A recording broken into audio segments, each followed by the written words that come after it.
Always hear about the consequences of driving drunk, and if you're caught, you're going to go to jail. So to give us an idea of what that experience entails, that's what Brandon Rittiman did for us today.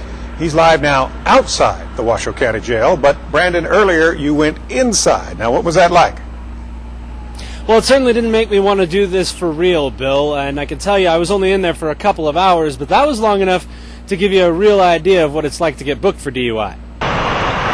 We asked Deputy David Bailey to play out a scenario with us. He's pulled me over for swerving in and out of my lane. I want you to take 9 heel-to-toe steps down the line. Since I'm not really drunk, I've got goggles to simulate it. I don't pass any of my tests with flying colors. 1005. So he breaks out the breathalyzer. It reads 0, but we're pretending I blew a .10. All right, Brandon, one last test. I need you to turn and face my patrol vehicle. Now I'm going for a ride. We enter the jail complex. As I walk in, I have to give my blood or my breath for my official blood alcohol level. Next, it's off to intake. Arms over the top of the chair. There you go. Bend forward at the waist. Feet up to us. After a thorough search and a mugshot, I'm off to the drunk tank. I'd be more than happy to get you something to eat, but you need to be respectful. Since they've already got some rowdy folks in there, they walk me into my own cell and take off my cuffs. Nothing else happens until you sober up.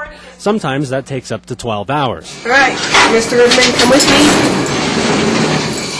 Your hands down by your side. Now I can be booked in. Stand on the red line, please, and don't lean on the desk. Can you verify your full name for me? Then it's off to wait some more. I grab a peanut butter sandwich and a piece of not-so-fresh fruit and sit in a controlled area watching TV. There, I wait to talk to court services about how I'm getting out of here.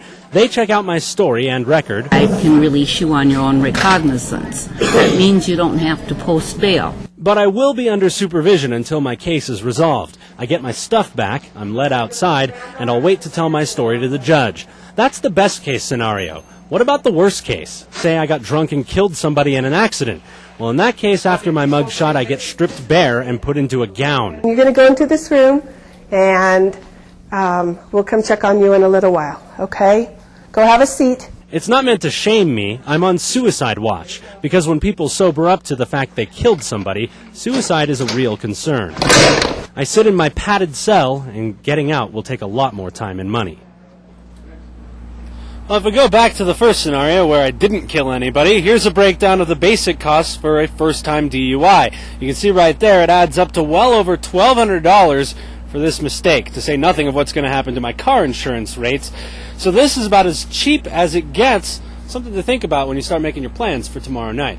Covering the big story live in Reno, Brandon Rittiman, Channel 2 News. Yeah, so